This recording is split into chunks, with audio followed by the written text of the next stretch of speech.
The Pinball Network is online. Launching the Aussie Pinball Podcast.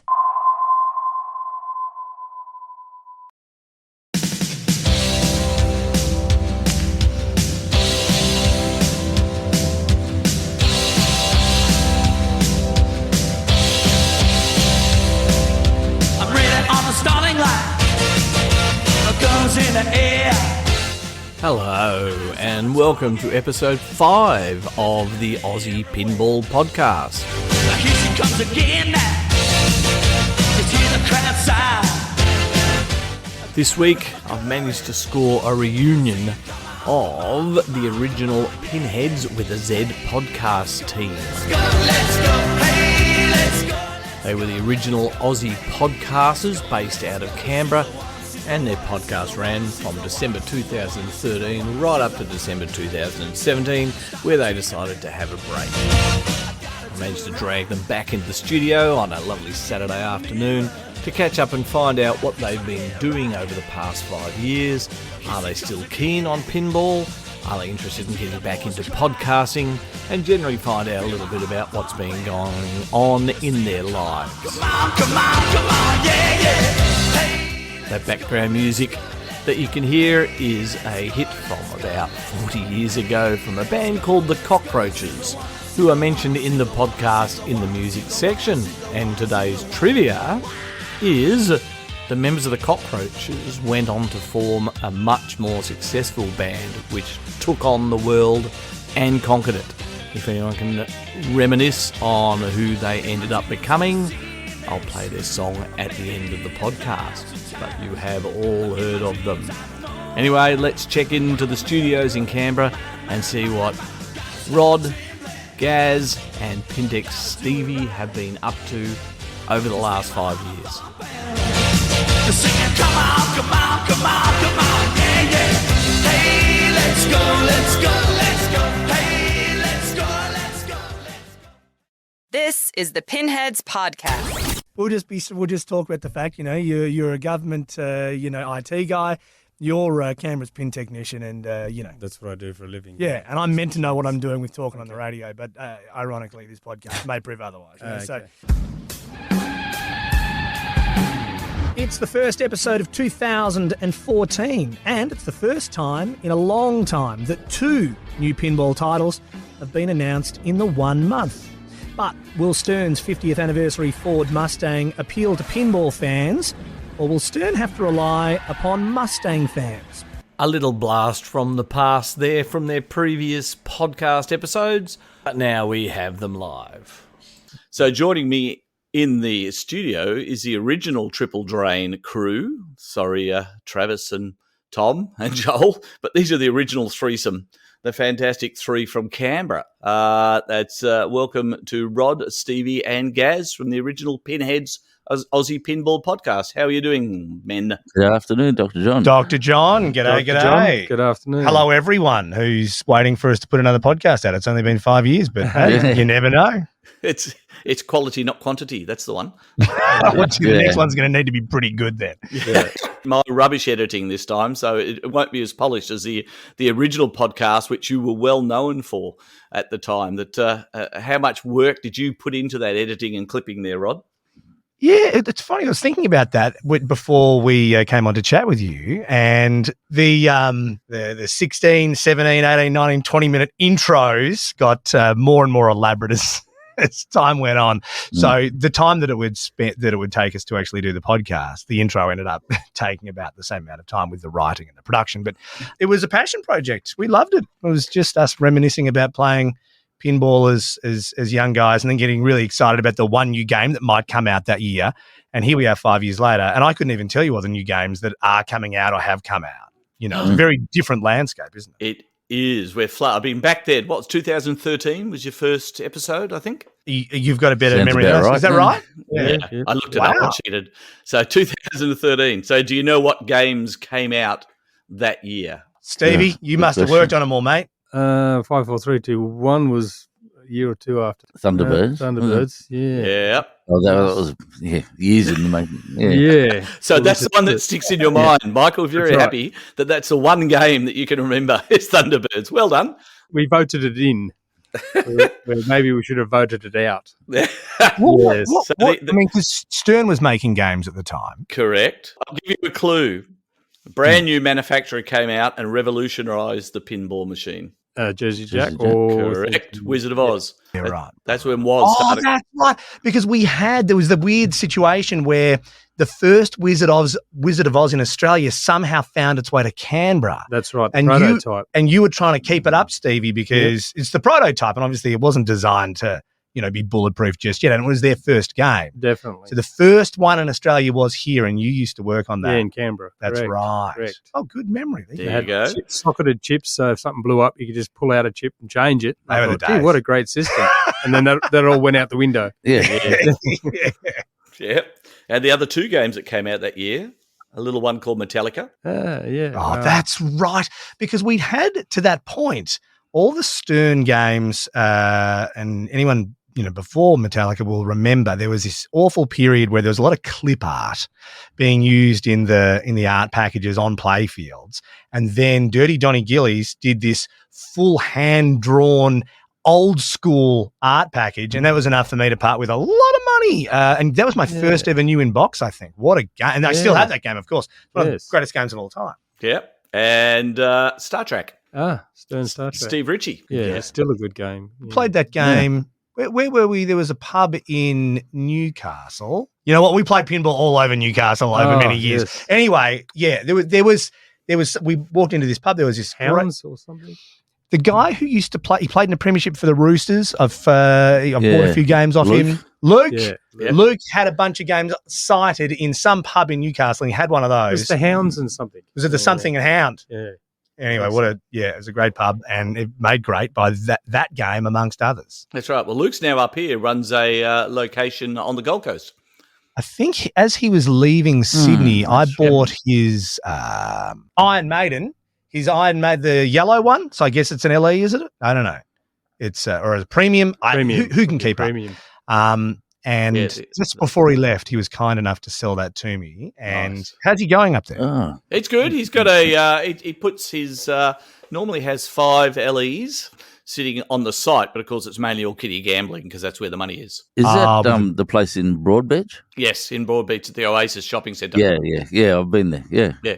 I was up there last time. I was actually searching for a Wonka on site. But you have a Wonka now? Yes. Oh, well, I had to, didn't I? Because I was the one pushing for it all the time. Anyone who listened to the podcast all those years ago, there was, because you were the one who said, this would be the dream game, and then finally it was made, but we stopped podcasting before you ever purchased one. So there's an update for old Pinheadz Podcast listeners. Yeah. So as we tangent around, did you think the new code for Wonka was a lot better than I had Wonka originally, and I ended up selling it because I would play the heck out of the machine and never get anywhere. I think one game I got to 3 golden tickets and there was no way I could get any further. And of course, then they did a total rules revision and made it much more playable as far as code goes. Did you find that with yours?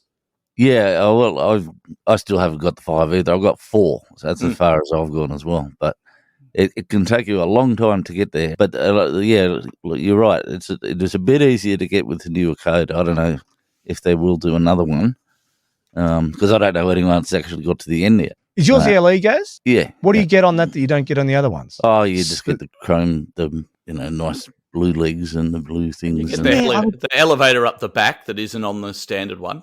Yeah. Right. Isn't there the cool miniaturization screen or something on that? Yeah, there's a little screen there where you see Mike TV wandering along, and that shows you all the other stuff as well. That's cool. That's cool. good.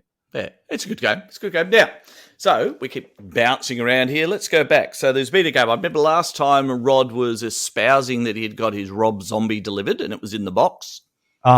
Did you ever open it? No. So it sat in the garage, and I don't know if I ever told the story where there was a bloke who came around to do some cleaning on the house because we were leaving that house because we were building a new home. Anyway, he'd finished cleaning the house, and then he instead of hitting reverse, he just drove into the garage door. I didn't hear that. Right, and just on the other side was the Rob Zombie, and I was like, no, he's so because there was a big ding in the door. Anyway, so I cut the box because it was still in the box. I cut the corner of it out, checked the game, it was fine, and there was a teacher here who was Rob Zombie, pinball fan. So I sold it to him. Why did I sell it to him? I must have wanted to buy something else. So I never opened it. I sold it new in box, which sounds absurd. So no, I never opened it. You have one though. Is it? Should I have opened it? Yeah, I liked it. I mean, I like all pinballs. I'm a bit weird. It met with a lot of derision as far as was it good or not. I've owned every spooky game apart from the current 2 titles, and it can be a little repetitive that it's very left orbit heavy, but the call-outs were the first game that had real adult-themed call-outs, great music, and I enjoyed playing it. Subsequently sold it. I mean, I'll always keep my America's Most Haunted just because there was only 150 made, and I actually like it as a game. So I've got that and Alice Cooper bolted to the floor because if you haven't played Alice Cooper, I still rate it as the game with the best mode rules ever written. And that's due in part to Bo and Kerens. Have you played Alice Cooper? No. No. Have you? No. Is anyone here played one? No, it'll be on my want to play list. So. Right. Is there one in Canberra? I don't know. No, they're not that common. But unlike the normal game where you start a mode and it says shoot that flashing ramp and now shoot that flashing orbit, the modes are things like Pit Creature lives in a hole in the ground. So you have to hit a shot to start Pit Creature. And then you have to then hide the ball under somewhere. And there's a countdown timer that starts at 13 seconds. So every time you go into a scoop or a subway, the countdown timer starts to count down. I love a timed mode. I love a timed mode. Yeah. But the ball's got to be invisible to the Pit Creature. And no other game does that until you get down to the 0 second mark, and then you get the bonus jackpot shots for the Pit Creature and multi-ball. And Bowen wrote that code. Bowen wrote all the code for the different modes, and they're just extraordinary. And that's just one example. So all the modes, Alice Cooper, you've got to go up to the top playfield 3 separate times and load the guillotine, put the ball in the guillotine, and on the third time, the guillotine drops and chops his head off, and the ball drops through the playfield. Just absolutely brilliant. So if you get a chance, or when you come up to visit, come and play Alice Cooper. Any old listeners of ours will know that, yes, we love an upper playfield and a timed mode. So that game sounds awesome. And I don't know why it's making me think a little bit of the Munsters. What's the name of the dragon? His head pops out from the bottom of the ramp there in the middle. I've forgotten that character's name. He's a dragon. Anyway, he's like their pet dog, but he's a dragon. It feels reminiscent of that, but the rules sound very different. That's what I remember for the last episode. I always remember also Gaz's dramas with building his backyard shed as a feature that seemed to drag on like a Batman Stay Tuned next week. Yeah, but I did have the pleasure of attending the shed one. How many years ago was that now? 5? That's the last 5. That's the last time I saw you, Dr. John, in person, was in the shed. Well, you came down for the pinball competition at the basement down in Belconnen there? Yep. No, it was the time before that because you had a conference or something and you dropped over and the shed had only been recently finished, I think. Yeah, and it's pretty. Yeah, Rod came over and joined us. And pretty brand spanking. So what games are in the shed at the moment? You had a great eclectic mix of EMs and solid states, but now you've added Wonka. Added Wonka, yeah. Lost Iron Man. There's no big loss, but was there something about that Iron Man? Was it autographed by someone? No, that's just Spider-Man by Steve Ritchie. Yeah, that's not going anywhere. Extra EM I've got now. Card Whiz, yeah. And he's shipping one out, which we've just Fishtails getting rid of last week. Why? It's a nice fishtail. I need some room there in case something comes along that because it's a 1 in 1 out rule. When you're at capacity, Fishtails it's always going to be a keeper for me. In spite of the fact that motherboard, for whatever reason, on my Fishtails, and I replaced it with a new Rotten Dog motherboard at some point, but I don't know what it is. It's got a ghost in it, but that's your mistake. What's that? Rotten Dog boards. Really? Yeah. No. Yeah. Problem Childs. I gave the original board to Andy, the copper. Oh, Andy, yes. And he reckons he fixed it and it's bulletproof now. That's right. I don't think I'm going to get it back because I gave it away, but Fishtails is a keeper for me. No, we'll just re-stick it, me and Stevie. So that was the only thing really wrong with it. It's mint. But they're all faded. Mine's re-decaled. I reckon if you look closely, I think the decals on my Fishtails just went over the top of the last one. If you look through the fish's eyes on the side, you can see if you've got ghosts. If you've got the old decals underneath the new ones. Yeah, you got to white it out. So what games you got at the moment, Rod? What do you got at home? I was saying to the boys, we had, because we built a new home 4 or 5 years ago, and then last year we had torrential rain for a few weeks in Canberra during lockdown. So luckily the kids were home and my daughter came in out of the arcade where she was just watching TV and just said, I can hear some dripping. I'm like, nah, it'll just be on the TV. And I've gone in there and the ceiling, it's like a cartoon. I'm making a visual movement. Do you know what I mean? Yeah, like a balloon. The ceiling is like a balloon, and it was about to explode over the top of my, speaking about re-decaling, of my fully restored safe cracker, which we all know not many of those left around.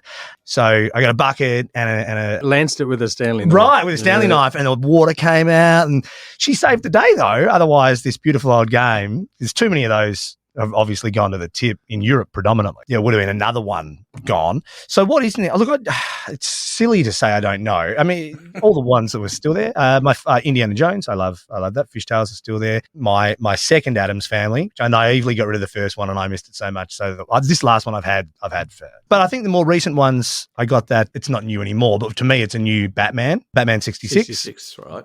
Yeah. And so of the newer Sterns, I guess there's the Iron Maiden that we mentioned before. Got rid of the WWE, which was disappointing, but they just wouldn't update the damn code, so the thing was never finished. And I saw that video of you and I unboxing that the other day, Gaz. Oh, really? All those years ago, yeah. Wow. It was exciting. Yeah. At the time. Yeah, that's right. It was some boxing match on again. We had to take a 5-minute time out. Oh, it was. Yeah, but it was a short boxing match. You know what? The game that I need to restore that's been sitting there for years that I got for, I don't know, like $500 or something, is one of those old Marilyn Monroe taxis. And I got they did the reproduction Marilyn Monroe playfield. So it's all there. Got the new ramps, got everything. But hey, time, so it's But project. like the old saga, where is your Guns N' Roses?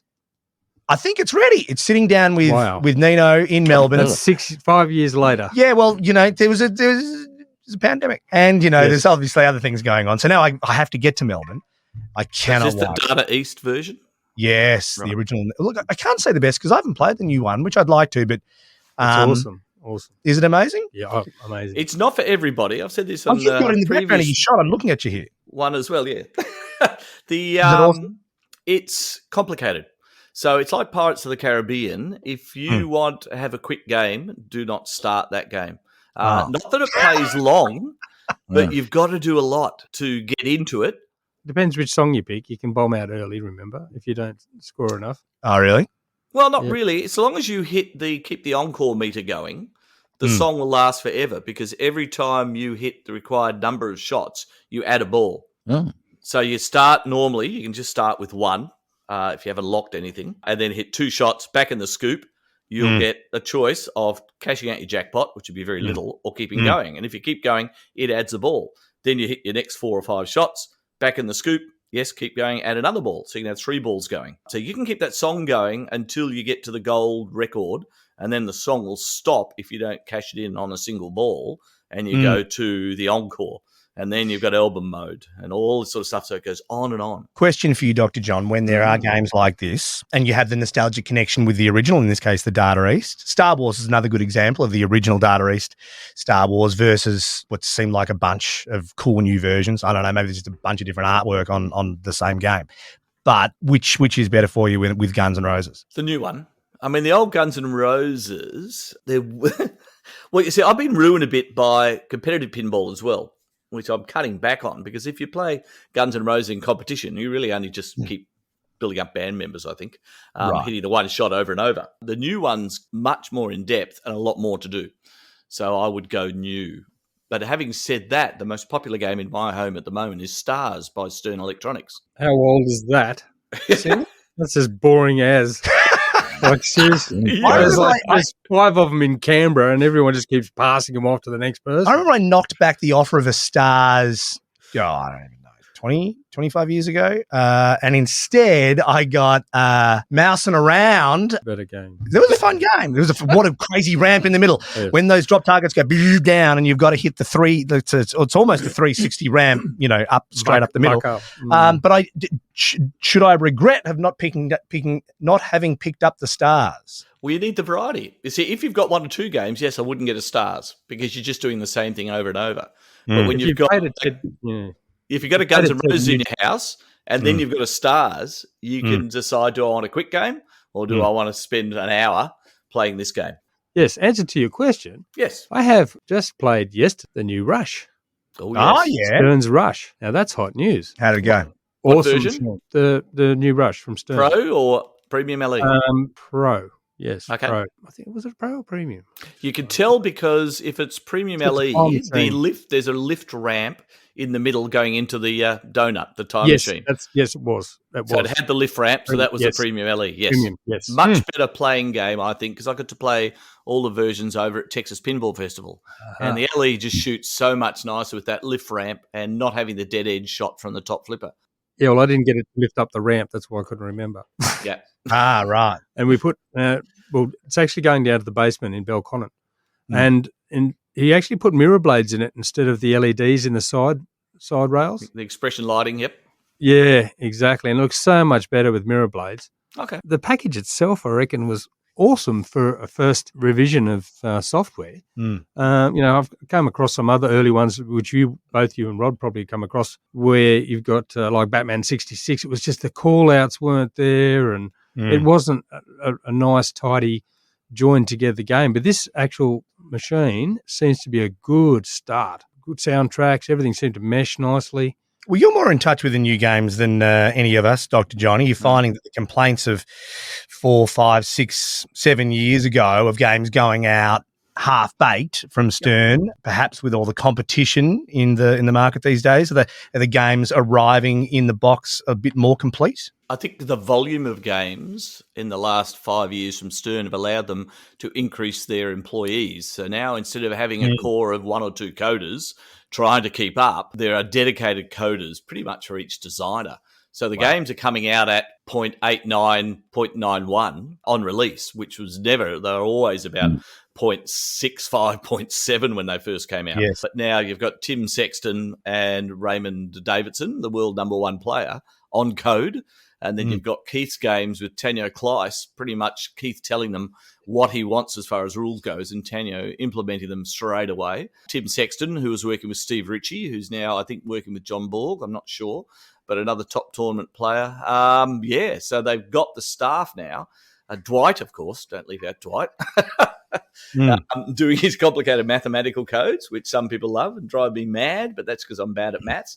So, yeah, they're really on top of things as far as getting games out that are a lot more complete than the old Where's the Code call that was coming out 5 years ago. Yeah, that's great to see. Up. Yeah. And so you had the evidence of that when you opened the Rush. Definitely thumbs up. Yeah, right. And that's just landed him just opened that up. But not a lot of people know Rush, but I listened to it back in the 80s only because a friend of mine said, come up to my place. I've got this new music to listen to, because he just come back from the States. got up on He was into Pink Floyd, The Wall, and he says, there's this Rush.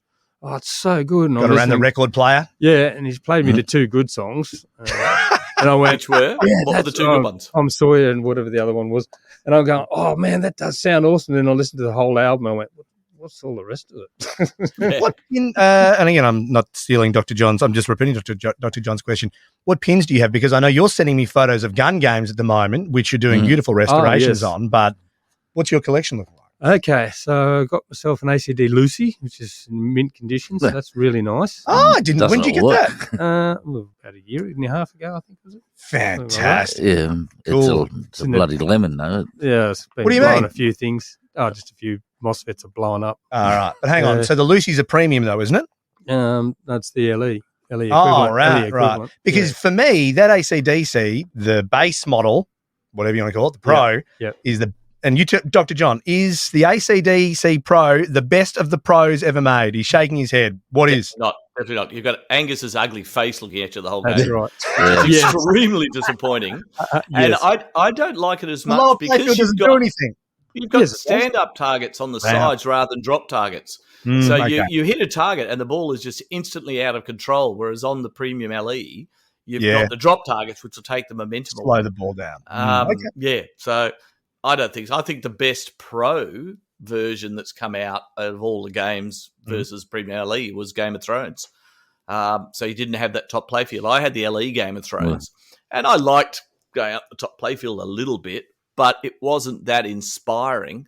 Whereas on the Pro, you just had ramp Ritchie action. The ball was continually moving, so it was actually a lot better. Super smart point. And the Star Trek's the same.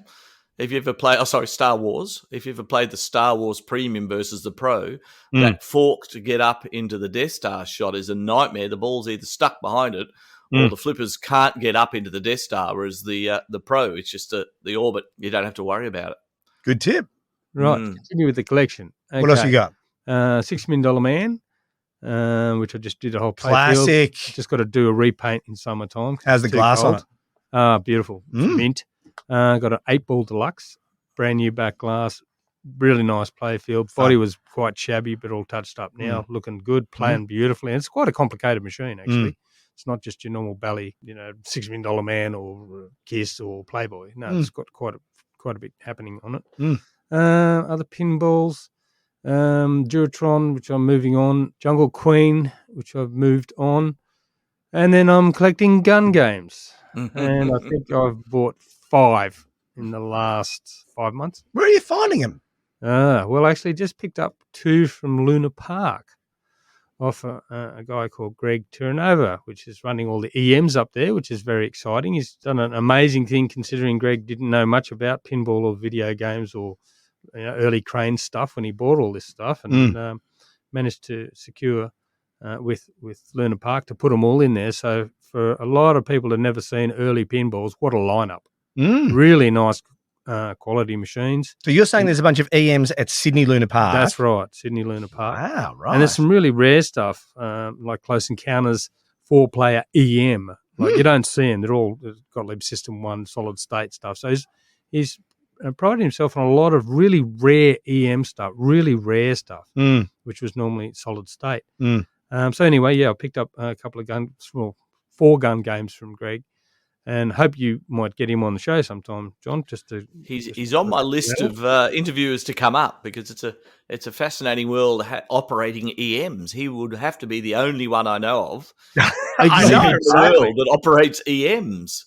Yep. That's right. And he does plan on updating some of the stuff. Hopefully, he's sort of in the midst of 2 minds of upgrading to some later model sort of. When I say later model, I'm talking Williams.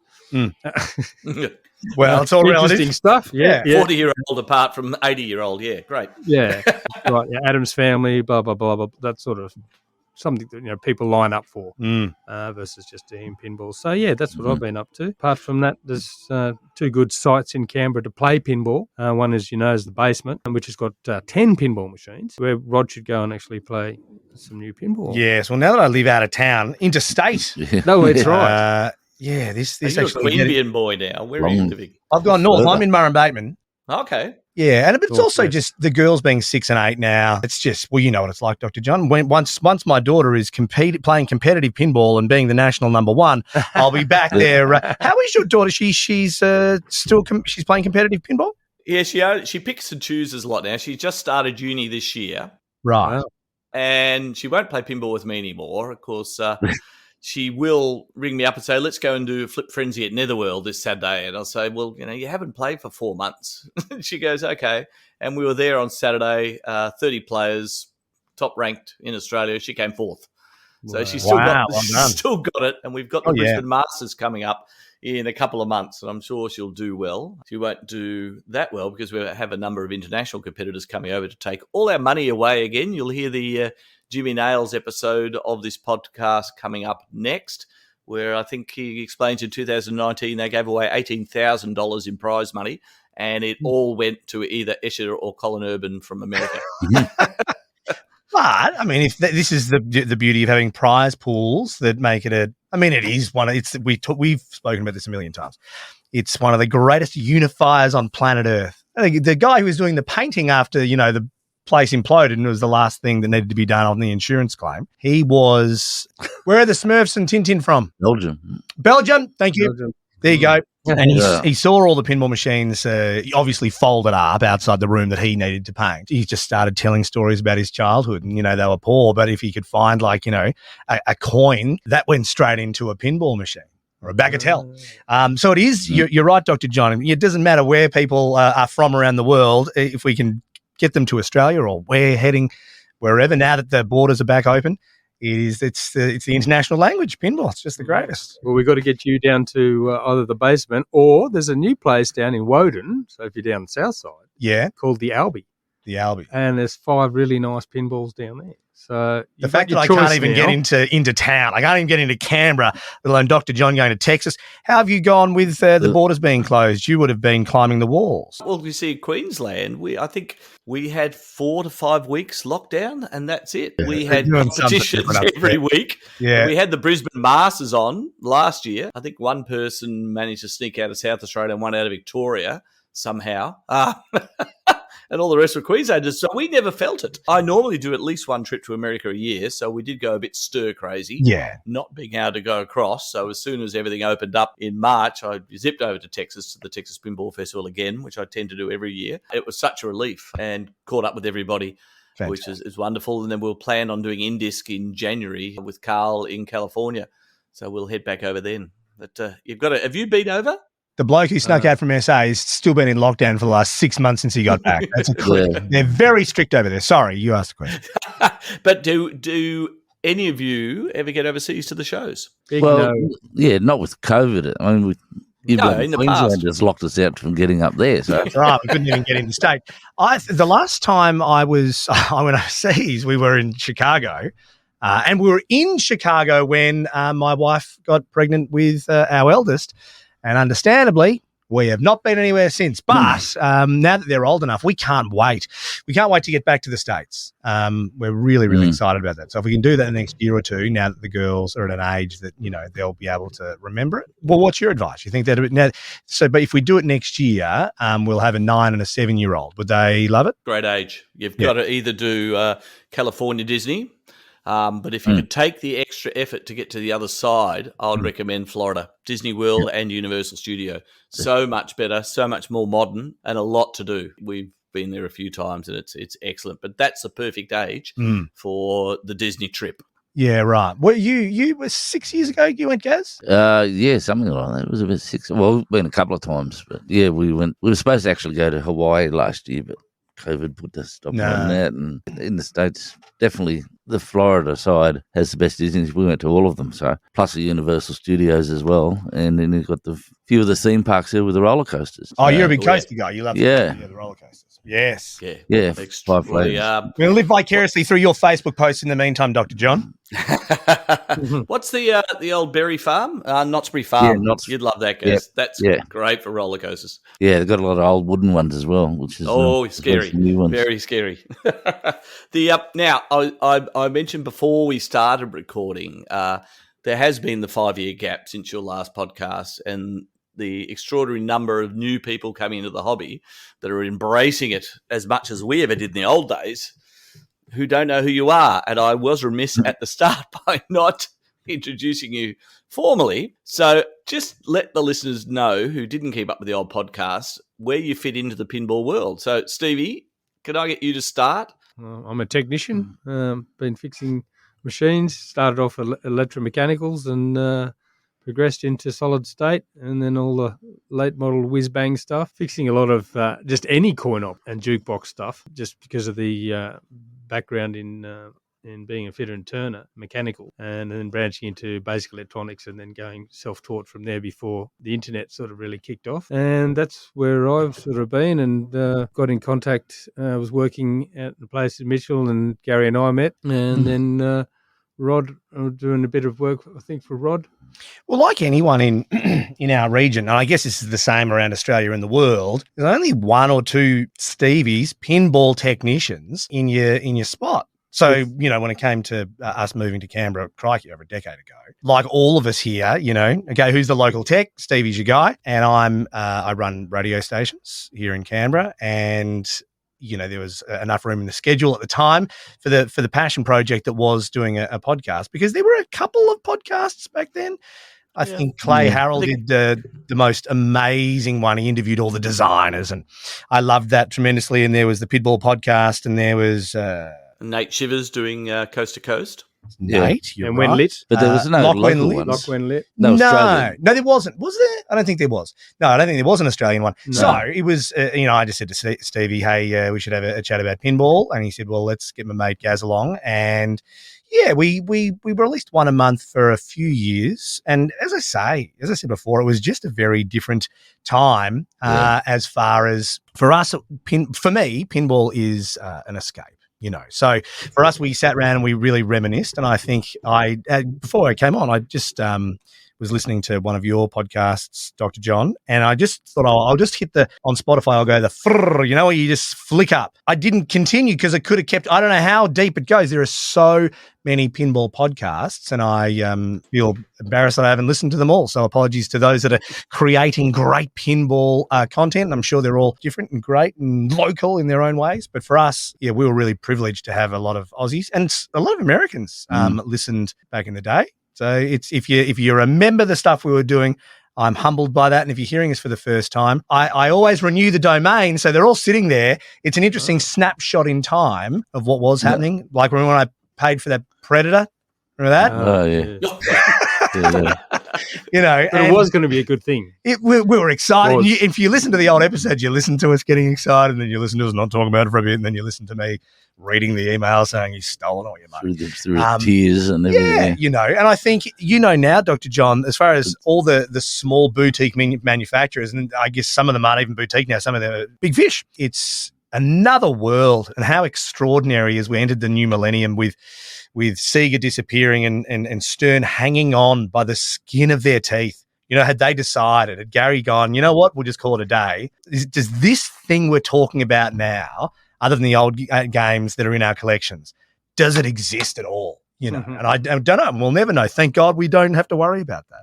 Yeah, well, we had the real passion. We had the real passion back then. I could see. I mean, I've always had a deep passion, not just for pinball, but all coin-op stuff, especially rare stuff. And if you got that, that's what drives me. And I could see when you approached me, how about we do a podcast? I went, wow, somebody else is actually showing real passion. And passion is what pays. That's what I get the most satisfaction out of. And Garry was passionate, and that's why I dragged Garry into it. I said, Garry, hey, let's do this. Well, pinball, and Dr. John, you tell me if you agree, pinball actually only exists now because of passion. Because Garry Stern, when you look at the lie of the land, running a pinball business, if you're not passionate about it, you're not making any money. And then we see there's a lot of these different, guys and girls having a go, and businesses are falling over because, passion obviously doesn't pay the bills. But those that can actually have some business now and are building a great product and then are fueled by passion, it's one of the greatest passion projects in the world, isn't it? Yeah. I think the one thing Garry always emphasised, which is quite true, as you brought up, if Stern had folded and hadn't had the investors come in and buy in, he was always aiming to make pinball relevant to the younger generation. I mean, I think it's fine for people like you, me, Gaz, Stevie to say we love pinball. We've always loved pinball, but we're getting older. And there was no one coming through in the younger generation like my daughter Emily, wasn't really that interested in older games. But you bring the new licensed titles in like Stranger Things, which they all watch on TV, and Avengers and even Wizard of Oz, even though it's an old theme, it appealed to people to get into the hobby. And that's the most important thing, that then it lives on in the next generations. Except for the price. Now the problem. Except for the price. Yeah, it's an interesting thing, isn't it? But to be honest, they probably resisted. I don't know. When I was a kid, the idea that you could have a bunch of pinball machines in your house, that was impossible because only a billionaire would have something like that. And we happened to begin collecting and restoring games at a time where they were either going to the tip or operators had forgotten that they were in the back of a shed and they were just gathering dust, and we were lucky enough to get them. And then the demand wasn't particularly high, so Stern was selling them for what seemed like a lot. But I had a rule. I was like, I'll never, ever, the most I will ever pay for anything was $5,000. And I remember I knocked back a Big Bang bar for $7,000 because I was like, no, the rules are $5,000. That's ridiculous money for a pinball machine. So it's all relative, and maybe it is Maybe it's probably fair income now, and because it's a shame that it's not as accessible. But I don't know. Can you still find old games for under $1,000 that you can fix up, or are those days gone, Dr. John? I think they're gone. They're gone. Even EMs in average condition are going for $2 now. That's Give me a time the machine. problem. But the one thing we do need is the operators, getting the machines out on site for people to play. Yeah. The one business model that's really come to the fore, I've noticed lately, are people renting out their machines for about $100 a week. Oh, yeah. So all of a sudden they're becoming accessible again. And I know in every major city on the East Coast, you can ring up and say, right, I want the latest, I want an Iron Maiden, or I want a Rush machine, $400 for a month. You don't have the large capital outlay. You don't have to go somewhere, and you can actually play it at home with your children. And it's becoming quite a successful way to get pinball machines into the homes. If my wife hears about this and then looks at a game that I haven't played for a year sitting in the collection and goes, you know what, that's $5,000 just sitting there, put it in someone else's house. Anyway, let's pray that she never listens to it. So question, Dr. John, have you heard of anyone upping their operators upping their price to $3 a game? Not yet.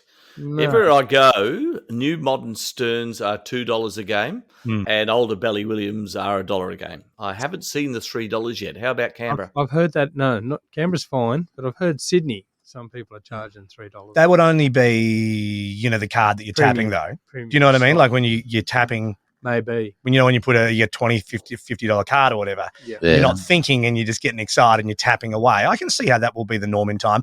Getting a $2 and a $1 coin out, and I'm sure the Americans can't believe we're talking about this. I don't know how much a game over there is, because whenever I've been there, I'm at a free play. Right. You're going to an expo or a convention or something like that. Do you know, Dr. John, you go into a location in America, how much, what is it, $1 play a game? Newer games, $1, $1.50. Yep. Yeah, there you go. So the fact that we're talking about $3, and I don't feel surprised, and you're hearing about it, Stevie, it is mind-blowing. But you know what? We don't even get 70 cents in a buck off. I don't know if we get 60 cents in a buck at the moment off the Yanks. At 68. Yeah. 68 US. Depends what day it is. Yeah. You've got to look at the... When you consider having to pay off the game, like Stevie's saying, you've got double or triple the investment that you used to pay to get the game there. You're never going to pay that off at $1 a game. No. That's right. I mean, you're talking, 15,000, 16,000 for something that's really nice. And you're talking what? You got to go 60-40 with a site typically, or 70-30 if you can convince them that they're high upkeep, which they are. What your board blows up, it's $300 to replace it because it's all surface mount stuff. It's all custom chips. You can't fix it, so you have to pay for the board. Yeah. And how much are you really going to make a month? 300, 400. I think 600? the only way, you tell me, Dr. John, the only way you'll succeed operating pinball machines in Australia is having a very good accountant who can manage you claiming back your depreciation. Exactly. Because I don't know if you can ever pay it off by people putting coins in your games. Yeah. The way you pay it off is selling beer at the same time. That's right. That's the way you pay it off as well. It's a huge hassle. Well, you nearly did that, Rod. Rod was tossing up when he was run stage at the radio station. He goes, should I be a barkeep or a radio station? I investigated. I didn't invest. I investigated that thoroughly. How many of us have thought, how good would it be?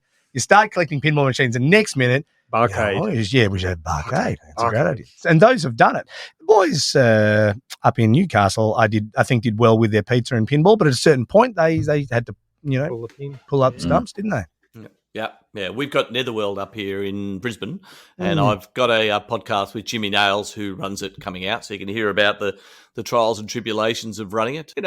Like he said, you've got to make the venue desirable and the pinball machine secondary. You yourself did try and set up a little shop thing at one stage, did you? Yeah, I had a little competition centre.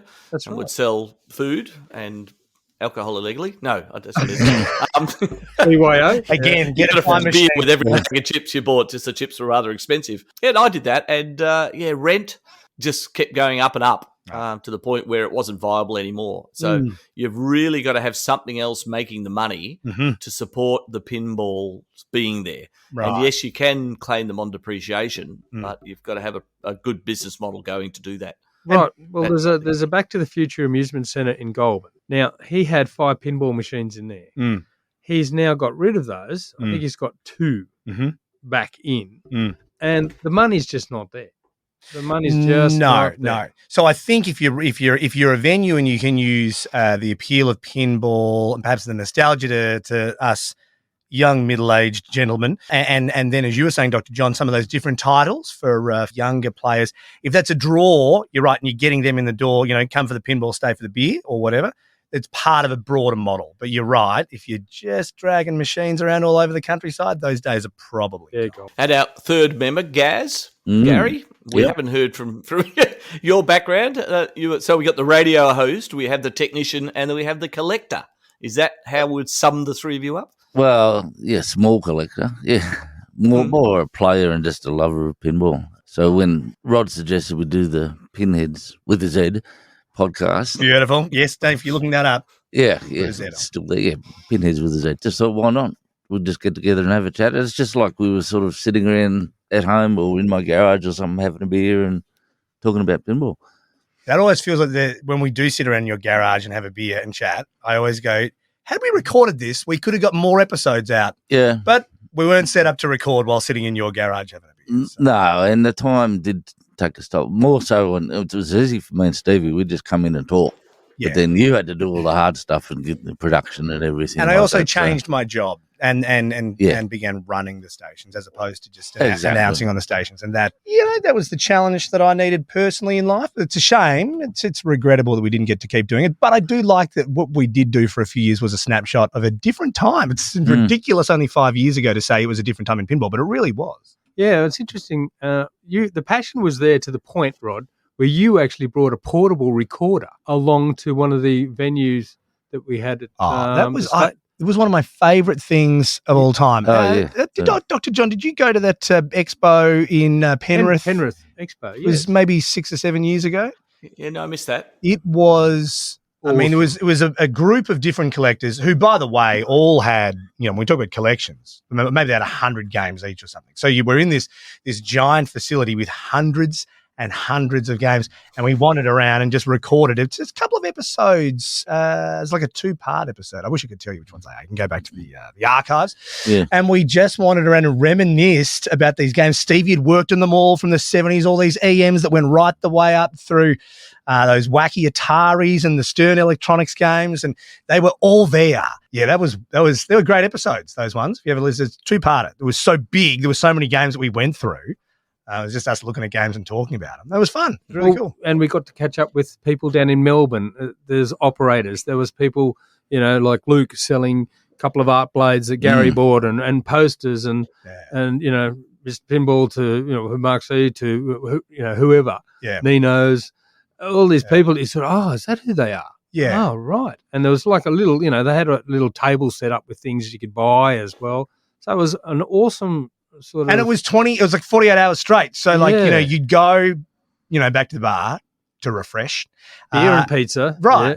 And then 2 a.m. back to the pinball. I guess that's what all good expos do, Dr. John. You've travelled around the world more than us. Yeah. Yeah, that's what they're all about. And it's a mammoth effort to put them on. I mean, it sounds like it was a one-off event because the people who did it went, we're never doing that again. That's exactly what they did say. Poor buggers. Yeah, exactly the amount of organisation and getting all the machines there and setting it up was huge. But if they're listening to this, let me tell you, they are lifelong memories that us and anyone who was at that event will have forever. And I know they haven't done it again, and they've done different scaled-down versions and things like that. I think there was one at that barn that we went to a few years ago. Oh, yes. That was awesome. That was one of the house. There you go. Yes. That was awesome. So for Lee and his mates who put that one on at Penrith, just know you made history. It was incredible.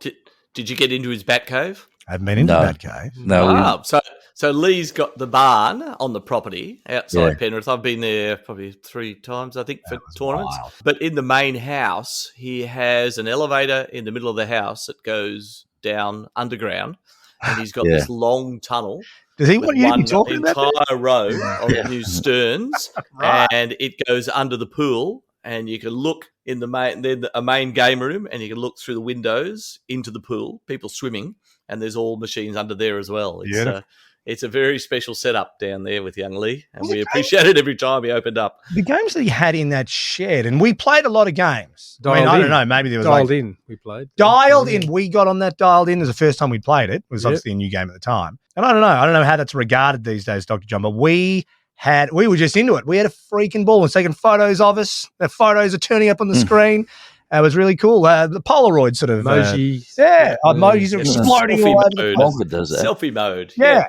It's dialed in well. I mean, the code's come such a long way since it first came out as well now that all the modes, again, are good. It's probably the second best game as far as modes go, I think. Really? With the rules on what you do during the modes. Yeah, it's a great game. And Wonka takes a photo of you guys when you're playing. Yeah, well, you can turn it off if you want to, but it takes snapshots of you. Which, That's fun. And so the new Guns N' Roses, if you get a high score at the end, Rod, you'd be glad to know, it takes a selfie of you standing next to Slash, like you've held the camera there. Radical. So your name appears on the high score next to Slash. That's cool. So if you don't want your photo, you hold the flipper button in for a couple of seconds. They're never flattering shots because you never know when they're going to take it. So you're looking down at the ball and then it looks and you go, oh, mate. You know what? How many people have got a photo of themselves with Slash like that in real life anyway? I think it's probably true to life. Yeah.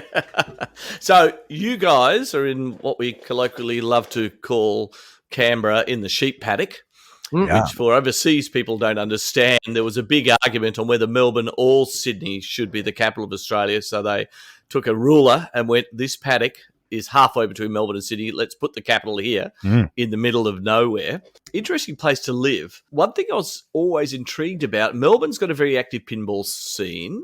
Canberra's always had a pretty good pinball scene as well. Sydney, very little. I don't know why. From people I've spoken to, they talk about the expense of any venue, making it nearly impossible to have pinball. But apart from Frankie's, I don't know whether you've ever been to Frankie's, which is downstairs in George Street in Sydney. There's not a lot of activity as far as pinball goes. It's interesting. I don't know about you, Stevie or Gaz. I had a couple of meets with we have a local pinball club here, the Vice City Players. And I had a couple of meets at my place, and the number of people that drove from Sydney. Now, I guess for those who aren't in Australia or even just in this neck of the woods, sure, if you're in the right suburb, 2-hour drive, but if you're on the other side of Sydney, 4-hour drive, but to come and play some games that they didn't necessarily have up there or, just wanted to play something different. Happy to sit in the car for 4 hours and come to Canberra. Have you had any Sydney-siders come and play at your place, Steve? Not at my place, but at the basement there's a meet every month. And there's still guys that come from like West Wyalong areas. There you go. We would like to see some more people from Goulburn. They're only an hour away. I don't know whether they're scared of us or what. But there's quite a few players in Goulburn that should be coming down regular. And there's a few, Simon up Wollongong area, that sort of area that will make that trip. You're right. There are a few guys. Since COVID, everything's sort of just starting to get back. Oh, that's true. Does Goulburn still have the largest testicles on the outskirts? Goulburn does, and they are connected to the largest merino sheep for those who aren't Aussies who are listening to this. And back to the arcade, which is that amusement centre I was talking about. That's in Goulburn. Back to the arcade. Right. I got a couple of staff that actually work here and travel from Goulburn to and from Goulburn every day. So it's not that far. No, it's only an hour. Right. From here, it's about 45, 50 minutes. Yeah. On the topic of travelling around Australia, I want holiday tips for overseas visitors on where you, individually or as a group, like to holiday that's not in Canberra. Where's your favourite holiday spot to get away to? Locally, for me, when we get there down at Mollymook, down at the south coast, just for weekends away, beautiful spot down there. So nationally, I guess Gold Coast is our number one go-to spot. We're up there, twice a year when we can. And internationally, we haven't been able to travel for a while, but Hawaii is a go-to spot for me. Which island in Hawaii? Oahu. Because we went on a holiday to Honolulu. My wife wanted to go. And it was just like going to the Gold Coast, quite honestly. We need to get to a different island because it was just shopping. SeaWorld. It was just like being at home. I thought, why did we come all the way here? Well, exactly. Like I said, for us, Gold Coast is a destination for a holiday. I mean, you'd live there, so you already, I don't know what you do, go further north or something? Yeah, during the lockdown period where we couldn't really get back into Queensland and we left, we just hired a camper van and drove up to Cairns. Yeah. and saw all of North Queensland. I used to live in Townsville, but I love up North Queensland and the Daintree Rainforest. It's just an extraordinary place to visit where you actually get the rainforest on the beach. It's just nowhere else in the world I think you can see that. And what about you, Rod? Where do you like to holiday? Speaking of Cairns, it's terrible I've forgotten his name. Mr. Homepin. Yeah, Mike? Mike Kalinowski. I remember I was in holidaying in Cairns and I was probably doing some work there at the same time. And I put a post on one of the forums saying, I can't find any pinball. I'm suffering a withdrawal. And Mike just responded and said, come around to my house. And that's when I met Mike years before it even started the home pin business.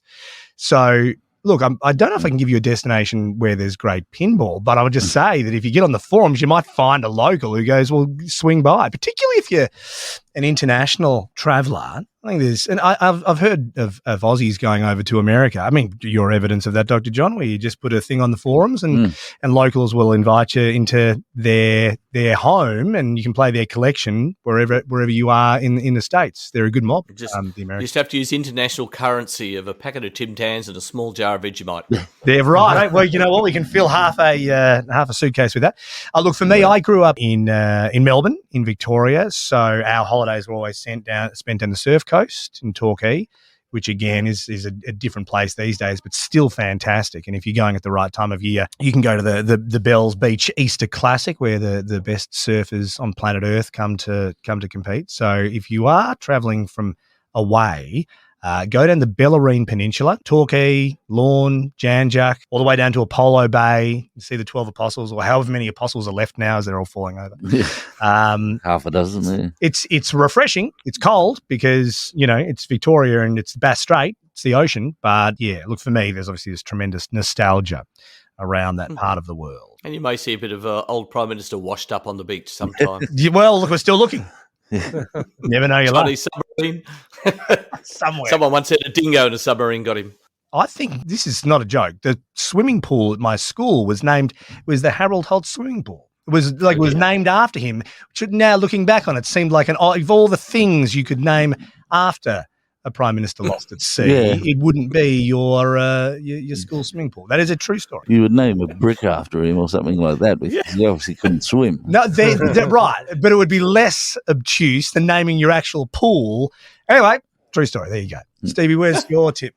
Well, I like the South Coast. That's Bateman's Bay area. I was brought up down there pretty much. And my brother lives down there, so I go down there. Apart from that, I go trout fishing. And Lake Yukonbean, Lake Jindabyne, and also Chumit. Chumit is one of the 8 wonders of the world. I actually took my wife there after we got married. You're taking me where? She said, this is an awesome place to go. Well, there's plenty of Australians going where. I mean, as Canberrans, we know Chumit. Yeah. But, right, that's your tip, huh? But for your honeymoon? All I'd recommend is watch The Castle, of course. Wasn't The Castle... Didn't the Kerrigans holiday in that area? Bonnie Doon down in Bonnie Doon down in Victoria. Oh, that's in Victoria. It's about 2 hours just out of Canberra. Unless you take a dirt road, it's an hour. To Gold Coasters, it's all a very similar area. Yeah. It is. It's all in our backyard. So being right in the middle of Sydney and Melbourne, you can give me the unbiased opinion, which is the better Sydney. Sydney. Okay. Well, no, we all have to say it on 3. So I'll go 3, 2, 1, and then we say it. Okay, because we've never had this discussion. Okay, 3, 2, 1. Melbourne. 2 out of 3 Melbournes.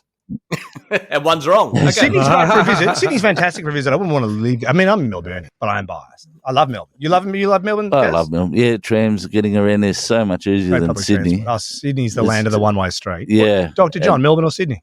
Oh, Melbourne. I grew up in Melbourne. There you go. Okay. Yeah, but see, I used to like all the quirky shops as a kid. So, George Street, the old amusement centres. Love George Street. My old man used to sneak me in there, and it was all dark, and there's all these dodgy-looking dudes, and the old man's saying, "Still is. You're not allowed to stay in here long, son." No. I'm just sort of sticking my head in there, looking at a couple of machines, standing there for about 10 minutes, and then sort of sneak in a bit and sneak out a bit.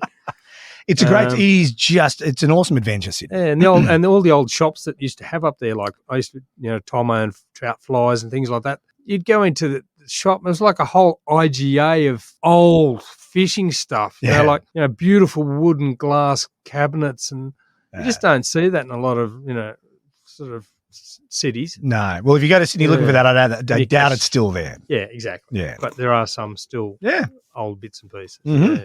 Nice, okay. Melbourne's a good place to go and eat. There's 10,000, well, it was before COVID, 10,000 little shops. Yeah, like anywhere, it's coming back to life. Yeah, which is great. Lake Yucambine, is that the one with the town underneath the water that they flooded? I don't know. I know that Lake Burley Griffin here is the lake with the golf course underneath it. Lake Adaminaby town was flooded. Yeah, when they built the lake, they just flooded the town. Never had to move up to high ground. Canberra. Well, Lake Burley Griffin wasn't. It's a man-made lake. It's a giant lake. But I don't know about your lake. No, that's up where Stevie holidays and your famous Lake George, which just disappears one drive, and the next drive people are drowning in it because it's a massive lake. It's chock-a-block at the moment. The cattle don't know where to go. And you're dead. So you'll drive past there for years and they'll just be grazing, and you drive past there at the moment and they're not there. They're okay, by the way. They were moved to higher ground. But no, it's as full as you'll ever see in your entire life. Amazing. Cool. And tell me the vote for the best Aussie movie that you've seen. No pressure, Stevie. Greatest Aussie movie of all time. Greatest Aussie movie of all time. I don't know. Is there one? See, we've got great Aussie directors, but they end up being Hollywood movies. Well, I guess, I don't know, cliches. Mate. Mad Max, Castle. That's about it. And the Castle, the dish. Dish was good. Dish was great. Crocodile Dundee, I suppose. Again, Hollywood film, but still, it was awesome. Yeah. Aussie Chopper. That was pretty good. We've had all those mentioned so far. I'm going to throw one into the mix that no one's ever talked about. Have you seen Rabbit Proof Fence? Yes. Heard of it. About 4 times. No, is it good? I've heard of it. Yeah, 4 times. Heard of text. I think it's a must-watch. It deals a lot with stolen generation, deals a lot with the outback living conditions of Aboriginal people, and it's a real tearjerker and gives you a great insight into a side of life that most city slickers never get to see. What did you think, Stevie? You've seen it 4 times? Yeah, no, it's good. I mean, the reason why I'd sort of follow that is, I guess, when I was a kid, my father took me to see The Chant of Jimmy Blacksmith. I nearly had a heart attack at 8 years old, seeing an axe murderer running around on the big screen in the back of Australia. So, yeah, that's why that sort of appealed to me. You should watch Wolf Creek. It's a good Aussie movie. Favourite Aussie band song? We'll get the radio DJ last. Ex-DJ. Well, me more into sort of rock, especially some radio rock, I guess. AC/DC, Skyhooks, Chisel. Skyhooks. I'm glad someone mentioned Skyhooks.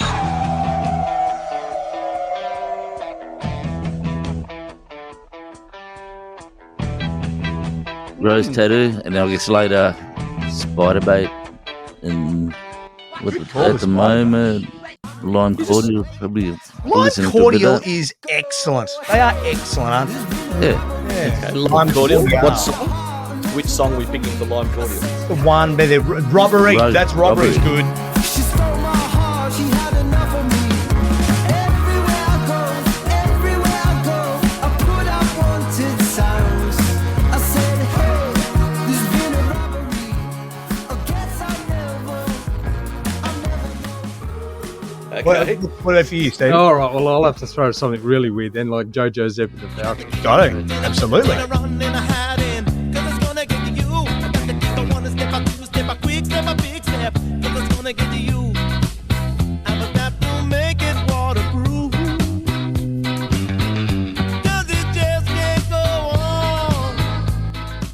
was pretty cool. Yeah. I do all the shopping, I do all the marketing.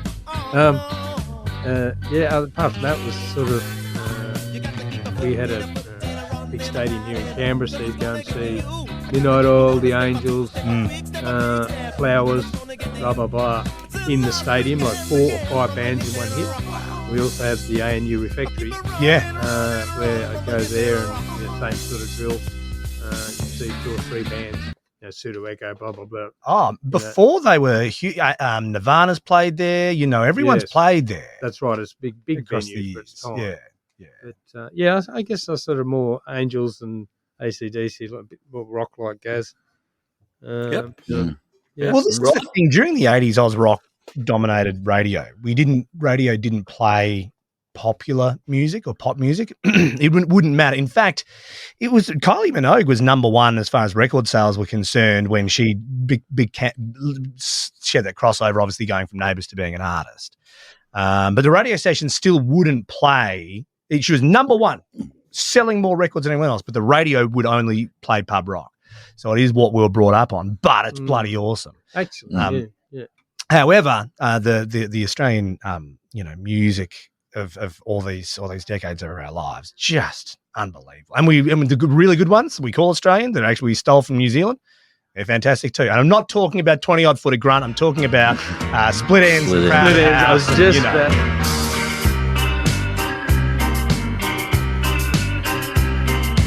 I went out to see if I could fall in love again. That was my mistake. That was my mistake. I went out to see if I could raise a laugh again. Absolutely. And in fact, Tim Finn's son, he's number one in New Zealand with a bunch of stuff. He is just, have a listen to Neil's nephew, Tim's son. He is just, like, he's charting. He'll be big in Australia any minute now. But for me, that discovery of music in your early teen years, so born in 74, growing up through the 80s, and then I remember the bus trip from Melbourne to Brisbane for Expo 88, and one of the kids had got the INXS Kick cassette, and that tape played all the way from Melbourne all the way to Brisbane. And look, maybe their music still stands up today, or maybe I'm just biased as all get out. But I just think INXS are just the greatest Australian band of all time. But again, that's a lot of nostalgia.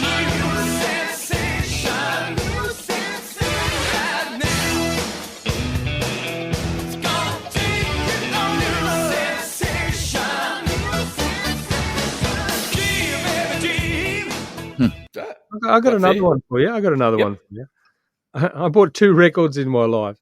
One was I Got You, which was obviously Split Ends. Yep. Split Ends.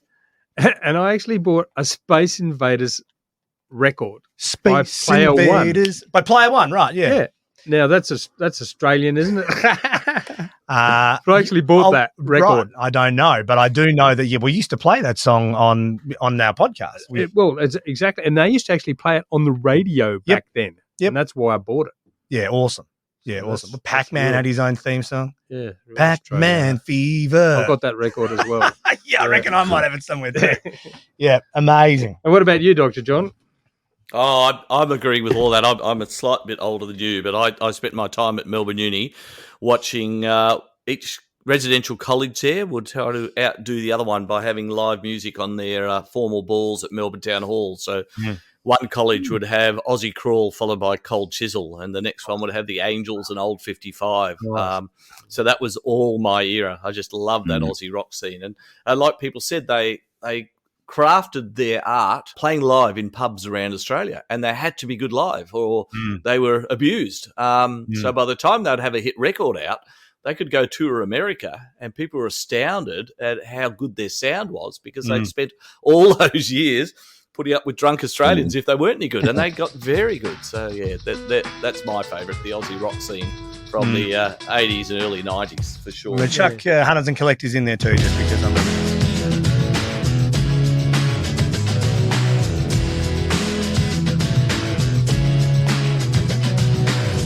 Woke up this morning from the strangest dream. I was in the biggest army the world has ever seen. We were marching as one on the road to the Holy Grail. I got to reminisce. I mean, we had a lot of cover bands here. Like, you'd go to pubs and they'd just do cover songs. And that's why it was a bit sort of difficult. You know, you hear Angels, you hear AC/DC, blah, blah, blah. A classic one was the Pearly Shells down in Maria, down in the south coast near south of... The band was called the Pearly Shells. No, the Pearly Shells is where the band played, which was George Washing Machine and the Dead Ringers. And they played in Canberra. And George they played Washing Machine and the Dead Ringers. Of course, there's no more Aussie name than that. I saw them probably, at 5 different pub venues. Can I chuck a shout out in for Casey Chambers? Of We used to get around with the family band. They were real life gypsies. They just travelled the country playing music. And her old man was the lead in their band. And she had that incredible success. She is fantastic. Don't I make you laugh? Should I try it harder? Why do you see right through me? I live, I breathe, I let it rain on me. We could go on, Dr. John. I'd never forget the Cockroaches. Oh, the yeah. Yeah, well, you know what? I don't reckon they lasted long enough, and whatever they did after that was just they didn't amount to much. That's all. Multicolored. Yeah. If you don't know that, that'll be the googling Yes. of the episode. The chameleons of colour. Very good. Good old Cockroaches. I was thinking of starting the podcast with their hit and seeing who knows what they went on to do. And then end with their more recent hits, which we Yes, all yeah. know. Yes. So back to pinball. We had a brief touch on it earlier. What game, past, present, or new, are you dying to play that you haven't had a chance to play yet? You said one before, Gaz.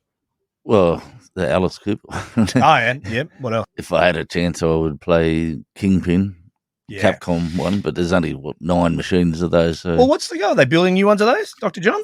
They unveiled their plans to build a new one at Texas 5 years ago, and it's been crickets ever since. Ah, really? Yeah. It's a sort of silly thing I would have spent money on too. I haven't learnt my lesson. Yeah. It's yeah. Oh yeah, and I'll be honest. If a few of those turned up, boy oh boy. That's just again. Yeah, I also wouldn't mind. I've seen one, but it wasn't working. Houdini, American Pinball Houdini. Right. Yeah. It's good. It's a good game. They're still available for sale at the moment. Yeah. So you can buy one. I don't want to buy one. I just want to play one just first. Yeah, but there isn't many around. They really pack the playfield. I'll put it that way. When you're trying to shoot things, there's a lot of posts that you can get instead of the shot you want. And the original code was annoying because it would go into a 20 to 30 second explanation of the shots you needed for that mode. So you have to sit there reading the screen, go, right, left ramp twice, then right ramp, then right orbit, then the lit shot that's moving on the right side, and be going, okay. Yeah. I like being helped to a point. Yes, that's right. But they did improve that. They you could flip through that double flip and get rid of the instructions once you get to it.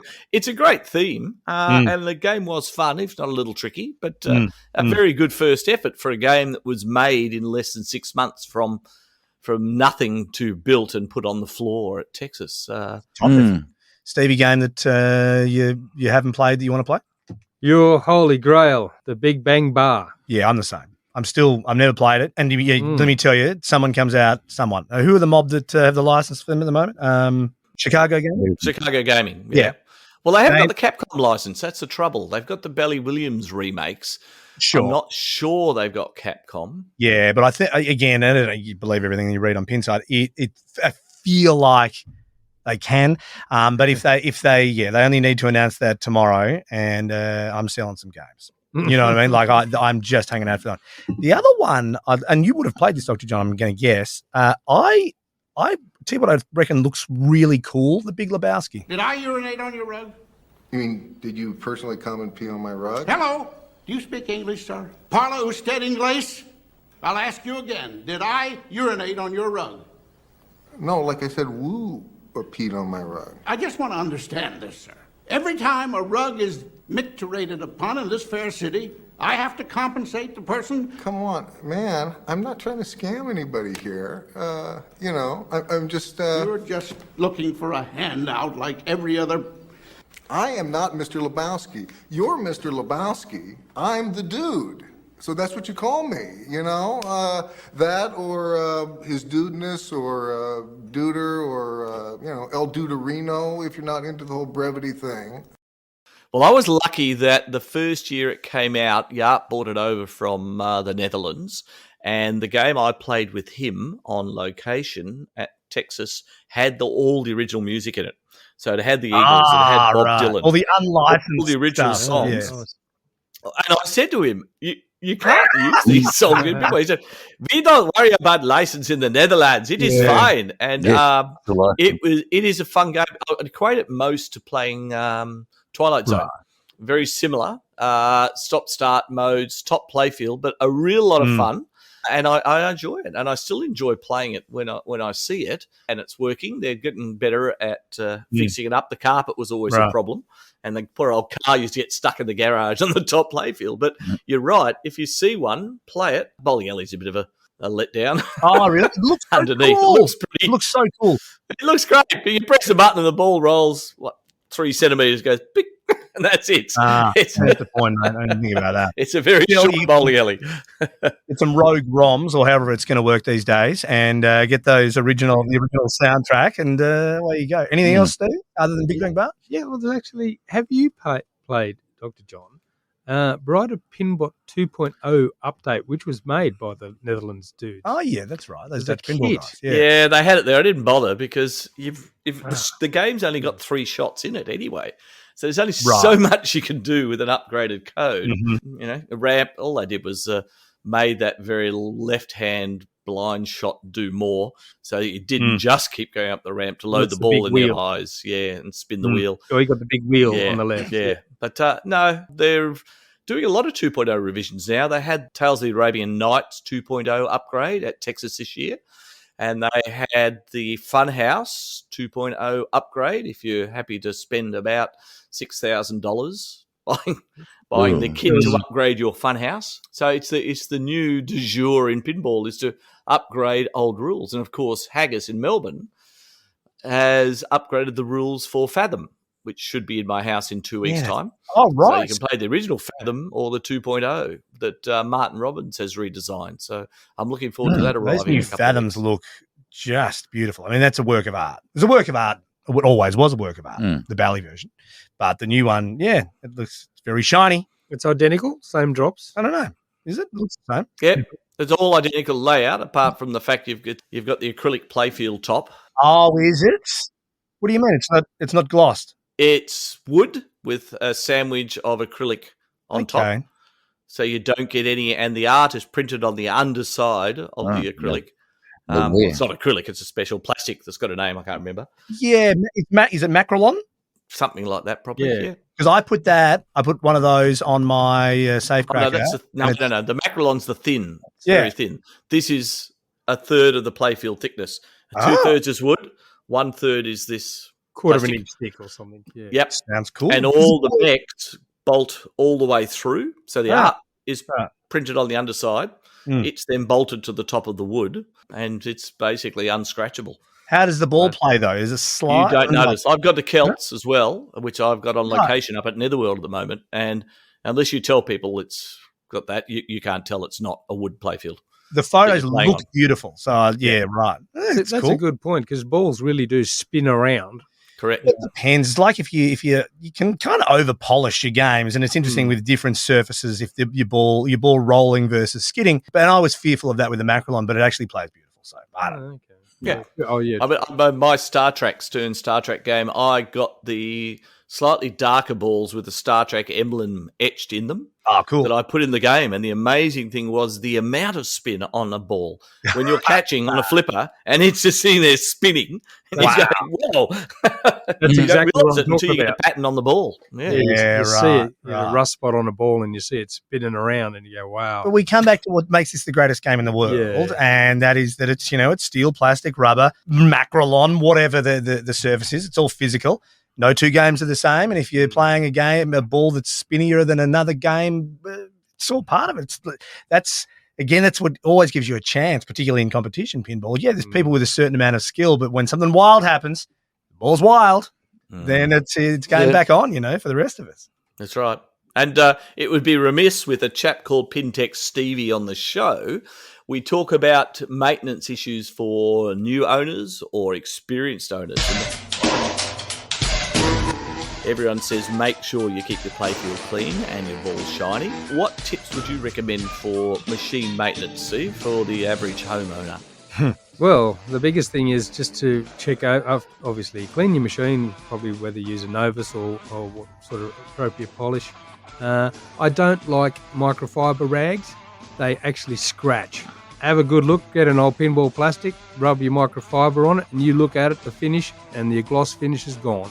Sandpapers it. So I would not use microfiber. I just use a soft cotton T-shirt or sheet.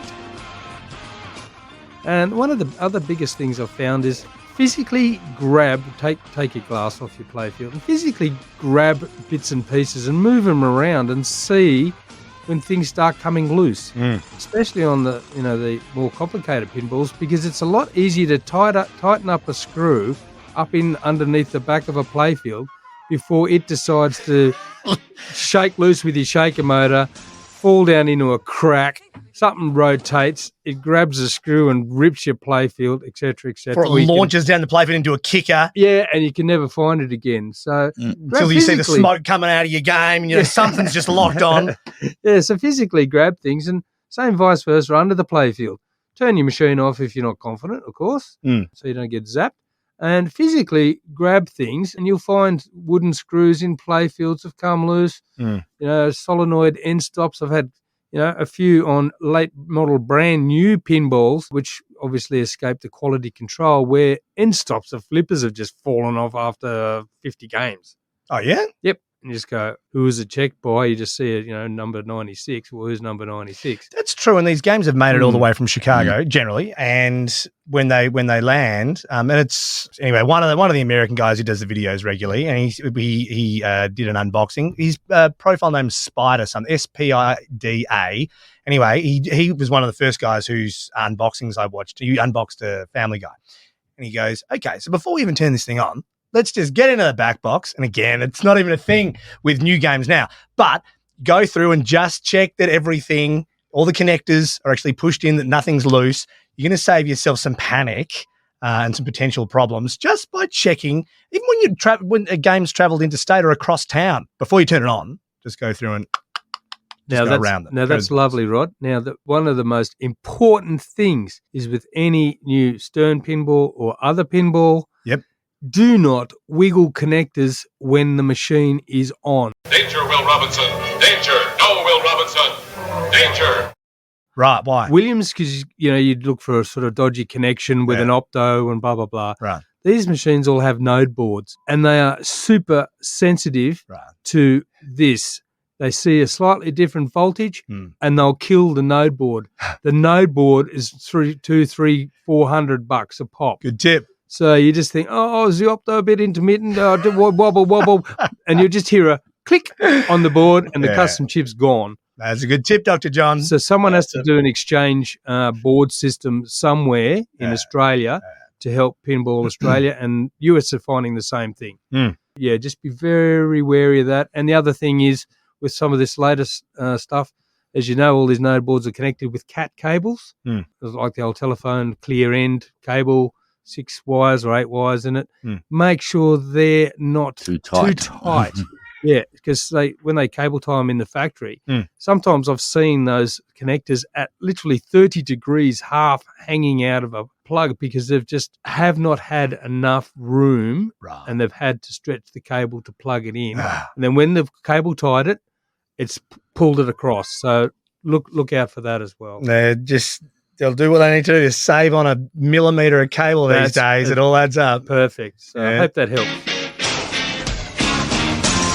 They're great tips. They're ones I haven't heard before, and I'm going to take my pile of Bunnings microfiber cloths now and throw them in the bin. Oh, yeah, just do a test sample, grab an old plastic. No, I don't want to now. Yeah, and you'll see and just go, Now, you're talking about people, restoring machines and flame finishing the plastics to get them nice and glossy and new, or brand new plastics, and then you go and microfiber and scratch. You see that swirl. Scratch them. Yeah. Now stand aside, worthy adversary. 'Tis but a scratch. A scratch? Your arm's off. No, it isn't. Yeah. Thank you for that. Not happy, Jan. Yeah. Okay. Cotton T-shirts, old Metallica T-shirts. If we only had one of them, we could use. Or Guns N' Roses. There's one there. Rog hasn't looked down at his own T-shirt yet. That's right. Well, he owns a Guns N' Roses one as well. Indeed, I do.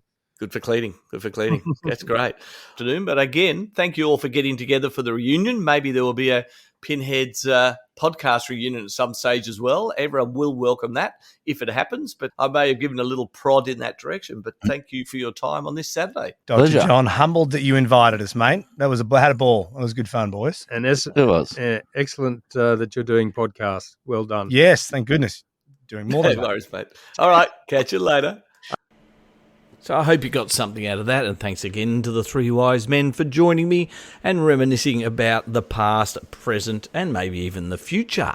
Don't forget, any suggestions can be made, Aussie Pinball Podcast at gmail.com. But I'll leave you with a couple of sound clips, one being the answer to the question, who did the Cockroaches end up going on to become? And of course, they are... Chugga, chugga, big red car. We travel near and we travel far. That great Aussie export that every parent loved or hated, the Wiggles. Jeff can be seen playing the piano on the original Cockroaches film clip with Greg on guitar and his brother, who became the Wiggles manager, on lead. But I'll leave you with one of Stevie's favourite songs, a number one Australian hit from 1979, Player One with Space Invaders. Catch you next time.